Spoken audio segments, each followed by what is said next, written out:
చావు లేని మనిషిని ఇమ్మోర్టల్ అంటారు. అదే మన తెలుగులో అయితే చిరంజీవి. కానీ ఇలా మీరు అవ్వాలంటే మీరు తెలుసుకోవాల్సింది ది ఇమ్మోర్టాలిటీ హర్బ్ గురించి. ఇది చాలా ట్రెండ్ అవుతుంది ఇప్పుడు. అంటే మరణాన్ని ఆపేసే మొక్క గురించి మీరు తెలుసుకోవాలి.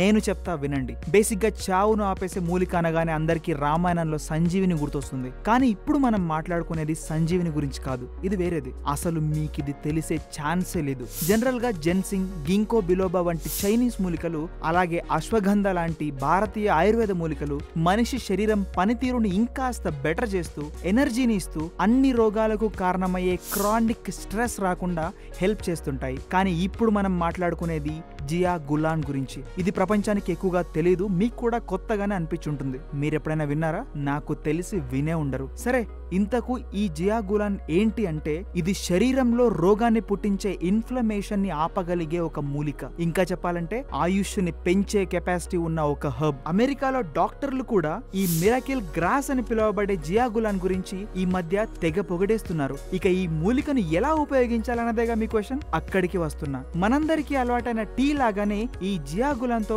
టీ తయారు చేసుకుని తాగొచ్చు. ఇందులో ఉండే అత్యధిక ఓఆర్ఏసి వాల్యూ హెల్త్ కి చాలా హెల్ప్ చేస్తుంది. ఇంతకు ఈ ఓఆర్ఏసి వాల్యూ అంటే చెప్పలేదు కదా, ఇది యాంటీ ఆక్సిడెంట్ కెపాసిటీ అన్నమాట. గ్రీన్ టీతో పోలిస్తే ఇది దాదాపు ఇందులో 8 రెట్లు ఎక్కువగా ఉంటుంది. అందుకే అన్నారు దీన్ని మరణాన్ని ఆపే మూలిక అని. ఆపేయకున్నా సరే పోస్ట్ పోన్ అయితే చేస్తుంది కదా. ఇది గుండెకు, లివర్ కు కూడా చాలా హెల్ప్ చేస్తూ చాలా ఆరోగ్య సమస్యలను తగ్గించడంలో వర్క్ చేస్తుంది. ఇక టేస్ట్ విషయానికి వస్తే కాస్త చేదుగా, కాస్త తీయగా, ఈ 2 రుచులు మిక్స్ అయినట్టు ఉంటుంది. వీలైతే ఒకసారి ట్రై చేయండి.